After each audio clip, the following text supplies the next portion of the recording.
اللہ تبارک تعالیٰ نے اس سرزمین پر 1 لاکھ سے زائد پیغمبروں کو بھیجا جن کا سامنا فرعون اور نمرود جیسے سرکش لوگوں سے ہوا۔ اللہ نے اپنے پیغمبروں کو ان لوگوں پر فتح نصیب فرمائی۔ یہ ثابت کر دیا کہ اللہ رب العزت ہمیشہ سچے لوگوں کا حامی اور مددگار رہتا ہے۔ اس ویڈیو میں ہم ایک ایسے عجیب الخلقت شخص کا تذکرہ کرنے جا رہے ہیں جو نہ تو بادشاہ تھا نہ کوئی مختلف مخلوق تھا، اس کے باوجود اس جیسا انسان اس دنیا نے دوبارہ نہیں دیکھا، کیونکہ وہ شخص اپنے جسمانی قد و قامت اور طاقت میں پوری زمین میں منفرد تھا۔ تاریخ میں اس شخص کو اوس بن انق کے نام سے جانا جاتا ہے۔ یہ شخص اتنا لمبا اور دیو قامت تھا کہ وہ سمندر میں چلتا تو ڈوب نہ سکتا تھا، اور اونچے اونچے درخت اور پہاڑ اس کے سامنے چھوٹے معلوم ہوتے تھے۔ اس کی لمبائی اور قد اتنی زیادہ تھی کہ دوسرے لوگ اس کے سامنے کیڑے مکوڑے کی مانند دکھتے تھے۔ دراصل اوس بن انق حضرت آدم علیہ السلام کی بیٹی صفورہ کے بدن سے پیدا ہوا تھا۔ زیادہ دراز قد اور مضبوط نظر آتا تھا، اور جب جوان ہوا تو اس کی لمبائی غیر معمولی بڑھتی چلی گئی۔ روایتوں کے مطابق اس کا قد 80 ہاتھ کا تھا۔ اوس بن انق نہایت سرکش، کافر اور جابر شخص تھا۔ بعض روایتوں میں آتا ہے کہ اوس بن انق کا تعلق قوم عاد سے تھا۔ وہ قوم عاد پر عذاب کے بعد باقی بچے لوگوں میں سے تھا، کیونکہ قوم عاد جسمانی طور سے لمبے اور دیو ہیکل لوگ ہوتے تھے، اس لیے اوس بن انق ویسی ہی جسمانی بناوٹ پائی تھی۔ حضرت ابن عمر فرماتے ہیں کہ اوس بن انق اس قدر دراز قد تھا کہ وہ سمندر کے نیچے ہاتھ ڈال کر مچھلیاں پکڑ لیتا تھا اور اسے سورج کے قریب کر کے بھون کر کھاتا تھا۔ جب پیاس لگتی تو بادلوں کو اپنی لاٹھی سے ہانکتا اور بادلوں سے ہی پانی پی لیتا تھا۔ کہتے ہیں کہ حضرت نوح علیہ السلام کے زمانے میں اوس بن انق موجود تھا۔ جب حضرت نوح علیہ السلام عظیم طوفان کے لیے کشتی تیار کر رہے تھے تو آپ کو کشتی بنانے کے لیے ساگوان کی لکڑی کی ضرورت پڑی، مگر اس لکڑی کو اٹھا کر لانا ممکن نہ تھا، لہٰذا اوس بن انق نے آپ کی مدد کی اور وہ ان لکڑیوں کو ملک شام سے اٹھا کر لایا تھا۔ لہٰذا اللہ نے اس کے اس عمل سے خوش ہو کر اسے غرق ہونے سے نجات دے دی۔ جبکہ بعض لوگوں نے لکھا ہے کہ حضرت نوح علیہ السلام پر ایمان لایا تھا اور اس نے آپ کی کشتی میں سوار ہونے سے انکار کر دیا تھا، اس کے باوجود وہ سیلاب سے بچ نکلا، کیونکہ طوفان کے وقت پانی صرف اس کے کمر تک آیا تھا۔ مگر بعض علماء نے اس بات کی سخت تردید کی ہے، کیونکہ قرآن کی آیتوں کے مطابق طوفان نوح کے بعد حضرت نوح کی کشتی میں سوار ہونے والے اہل ایمان کے سوا کوئی شخص بھی زمین پر باقی نہ بچا تھا، جس موضوع پر امام سیوطی نے ایک رسالہ الاوس فی خبر اوس لکھا ہے، جس میں انہوں نے اوس بن انق کی شخصیت کے بارے میں لکھا ہے کہ روایتوں کے مطابق غیر معمولی قد و قامت کے ساتھ لمبی عمر بھی پائی تھی۔ اس کی عمر 3600 سال تھی۔ وہ حضرت آدم علیہ السلام کے زمانے میں حضرت موسیٰ علیہ السلام کے دور تک زندہ رہا، اور پھر حضرت موسیٰ علیہ السلام نے اس سرکش شخص کو قتل کیا۔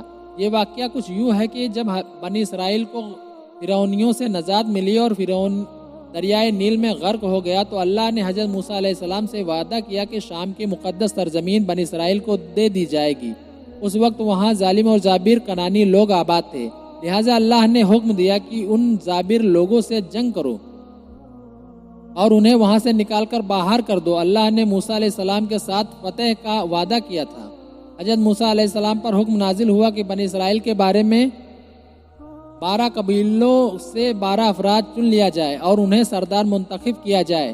لہٰذا حضرت موسیٰ نے 12 سرداروں کو چنا اور ان کو لے کر کنعان پہنچے۔ آپ علیہ السلام نے ان سرداروں کو شام کی طرف بھیجا کہ وہاں جا کر ان ظالم حاکموں کی خبر لیں اور انہیں دعوت حق پہنچائے۔ یہ مقدس زمین ہمیں عطا کی گئی ہے، سو اب تم لوگ ہماری اطاعت کرو۔ اگر انہوں نے انکار کیا تو جنگ سے خبردار کر کے آ جاؤ۔ جب وہ 12 سردار شام پہنچے تو اس وقت وہاں کا حاکم اوس بن انق تھا۔ جب وہ سردار اوس سے ملے اور جسمانی بناوٹ دیکھ کر حیرت زدہ رہ گئے اور انہوں نے اسے اللہ کا پیغام سنایا۔ اوس بن انق غضبناک ہو گیا اور ان سب کو ایک ہاتھ سے پکڑ لیا اور چاہا کہ انہیں مسل کر ہلاک کر دے، مگر جب انہوں نے ان سرداروں کے چہروں پر خوف دیکھا تو انہیں حقیر سمجھ کر چھوڑ دیا۔ جب وہ سردار اپنی قوم میں واپس آئے تو حضرت موسیٰ علیہ السلام سے وہاں کا حال بیان کیا اور یہ بھی بتایا کہ وہاں کے پھل بھی بہت بڑے بڑے ہیں، انار کا صرف ایک دانہ ایک آدمی کا پیٹ بھرنے کے لیے کافی ہے۔ اس پر حضرت موسیٰ علیہ السلام نے ان تمام سرداروں سے کہا اور دشمن کی طاقت و قوت بیان نہ کرنا، لیکن پیغمبر خدا کے اس حکم پر صرف 2 افراد یعنی حضرت یوشع بن نون اور قالود بن قدادہ ہی قائم رہ سکے۔ باقی تمام سرداروں نے ملک شام میں بسنے والے افراد کی طاقت و قوت کا حال قوم بنی اسرائیل کو سنا دیا، جس پر بنی اسرائیل نے چاہا کہ وہ جہاد میں نہ جائیں۔ حضرت موسیٰ علیہ السلام نے انہیں سمجھایا کہ اے لوگو، تم گھبراؤ نہیں کہ میرے ساتھ اللہ نے وعدہ فرمایا ہے کہ میں تمہیں ان کافروں پر فتح دوں گا۔ دوسری طرف بنی اسرائیل نے حضرت موسیٰ سے کہا، اے موسیٰ، وہاں بے شک ایک زبردست قوم ہے، ہم وہاں ہرگز نہیں جائیں گے یہاں تک کہ وہ وہاں سے نکل جائیں۔ یوشع بن نون اور قالود بن قدادہ نے بھی اپنی قوم کو ترغیب دی کہ وہ اللہ پر یقین رکھے اور حملہ کرے۔ اس پر وہ کہنے لگے کہ اے موسیٰ، تو اور تیرا رب دونوں جا کر ان سے لڑو، ہم تو یہی بیٹھے رہیں گے۔ بس اللہ نے قوم بنی اسرائیل کی نافرمانی کے سبب 40 سال تک ملک شام کی سرزمین پر ان پر حرام کر دی، اور یہ قوم جنگلوں میں پھرتی رہی۔ روایتوں کے مطابق اپنی قوم کی نافرمانی کے بعد حضرت موسیٰ علیہ السلام خود ہی اوس بن عنق کے خاتمے کے لیے روانہ ہوئے۔ جب اوس بن عنق نے انہیں دیکھا تو چاہا چونٹی کی طرح پیروں سے مسل دے اور کہا کہ تو ہی وہ بنی اسرائیل کا سردار ہے جس نے فرعون کو دریائے نیل میں ڈبویا تھا۔ پھر اس نے حضرت موسیٰ علیہ السلام پر حملہ کر دیا۔ حضرت موسیٰ علیہ السلام نے بھی جوابی حملہ کیا اور 10 گز اوپر اچھل کر ان کے ٹخنوں پر آسا مارا۔ یہ ضرب اتنی کاری تھی کہ اوس بن عنق نامی یہ پہاڑ جیسا شخص وہیں گر کر مر گیا کہ اس کی لاش 40 سال تک وہیں زمین پر پڑی رہی۔ اس کے جسم کا گوشت گل کر صرف ڈھانچہ رہ گیا۔